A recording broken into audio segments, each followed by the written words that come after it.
Mark Meldrum, Meldrum Sponsor Garage, and we're back out in Mike's garage working on the 66 Chevelle Convertible Malibu. And look what we have on the lift. I traded out the 67 Chevelle for this 66 Chevelle Convertible.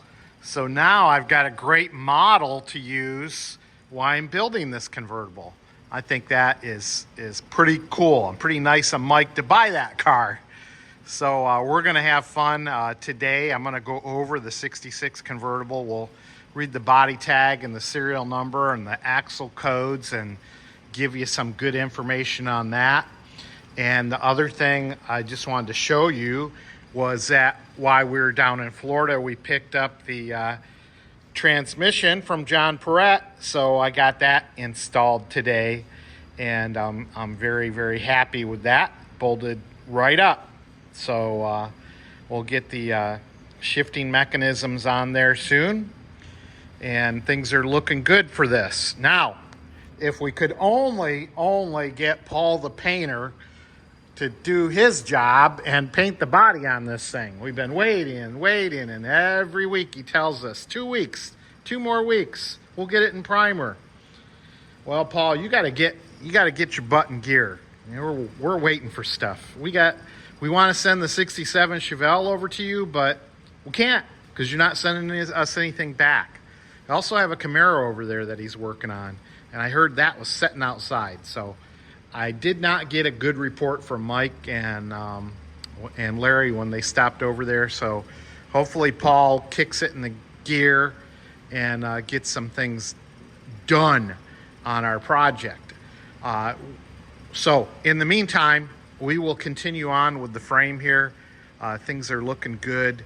One thing I meant to mention, somebody in one of my videos made mention, and I'm so glad they did, in one of the comments, that when I went ahead and put this bell housing on here, I had failed to put the cover that goes underneath, the inspection cover. And, you know, that's a little bit of a pain because you got to take the starter out and fish the thing up there. So since I had the transmission off, it was easy to take the bell housing off. I had to actually order one of those covers, so I got one of those covers. GM still makes those, GM certified parts. So we're in good shape there. Got that on there, and I got the starter back up there and didn't scratch any paint, and I'm super happy. If you ever have one of those days when things go right, that's been today. Things have been going right. I tell you, I've been very, very happy with the progress we have here today. I do have the wiring for the engine, and I'm starting to get some components put on here. I'll talk about that in a few minutes. The voltage regulator. See, they've got, I'll talk about it now. They've got these special rubber nuts so that the voltage regulator doesn't ground out on the body and the frame and the firewall there. So anyway, so I'm going to lower this car, and I had it up on the lift. I was just seeing what it has in it, and you can see it's the control arms are not stock. Could see that right away. The axle code is a CW, which is a 331 rear axle. I noticed the underbody isn't painted. I don't know where this car was manufactured yet, but I don't know. Is that typical for underneath the car? I don't know. I don't know much about this car other than it's a 66 Chevelle, and we got it from past and present. So it's time to start digging into it. I'll do a little Meldrum Sponsor Garage to basically decode what this car was, and I'm not sure what it was born with, but it is a 138 car, so that means it was an SS, and it does have a 396 in here. I'm not so sure about the stamp on the engine itself, so it might be a different engine in here than it originally had. Obviously, it's got quite a bit different intake manifold and a different carburetor, and boy, just look at those lightning wires there. Whoo, and a HEI unit there. And it's got air conditioning and aftermarket radiator here, ice cube maker, whatever they call them. And it does have power steering in it. It looks kind of factory. They didn't mount the horns in the right spot, so maybe we can fix a few things in there. Mike isn't real happy with the carburetor on here. We think it's got too much carburetor on it, just based on how it's running right now. But anyway, if we look at the body tag right over there, I'll get a close-up of it when I go back and edit this. It is 712 for the interior code, and that is fawn interior. So it does have fawn interior. And then the paint code is V2. So V is cameo beige, but for the top, number 2 should be black. It's got a white top on it now.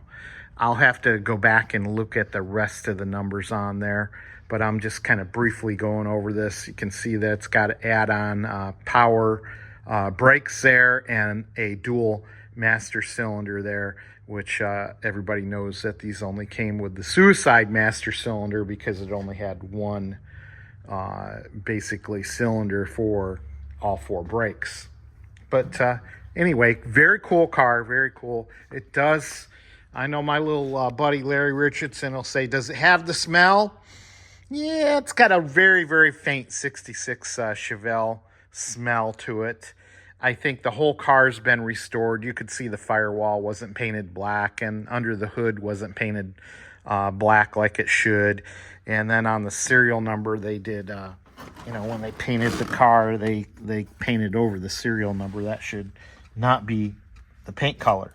But nevertheless, very nice. I always like to see these rectangular boots on the shift there. So that's the shifter there. That's pretty cool.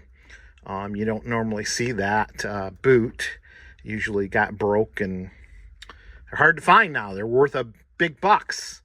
And it looks like it has a Hurst shifter on it. It's got a knee knocker tachometer there. Why is it a knee knocker? Because your knee was right there, and you could very easily hit it. So let's take another look around here. The top's in pretty good shape. It's kind of wrinkly, but maybe it'll, sitting in the garage here, some of the wrinkles will come out. Let's take a look at the trunk here. Hey, we did get a spare tire. Looks like the trunk's been repainted. Yeah, and oh, it always bugs me when they put this right in the middle.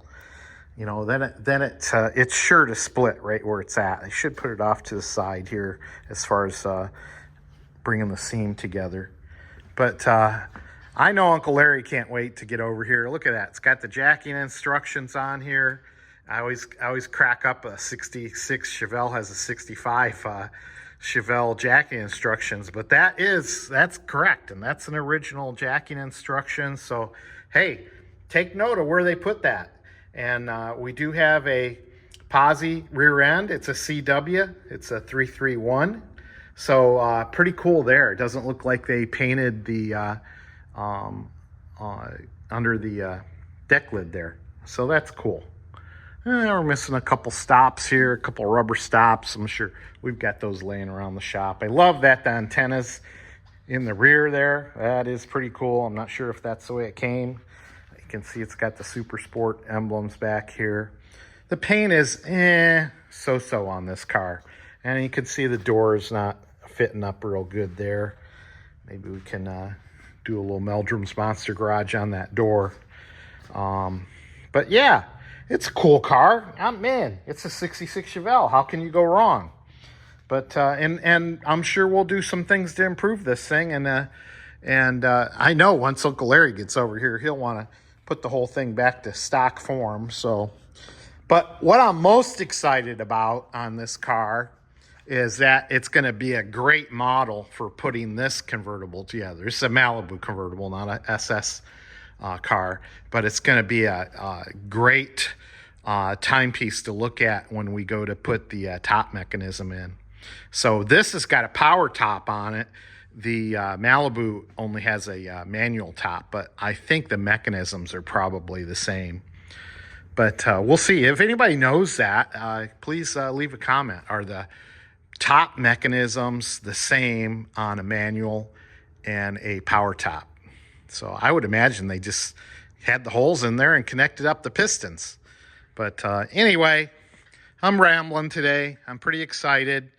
I can't wait to kind of get into this car and see what we can do with it. I know I'm definitely going to be working on the paint on the car. We're going to buff this thing out and detail it, and yeah, it's going to be cool. All right, Mark Meldrum, Meldrum's Monster Garage. I will see you. It's a little past 3 o'clock in the afternoon here. That's my quitting time at Mike's shop. So I'm going to button things up, and I'll be here tomorrow to see what I can get into. See ya.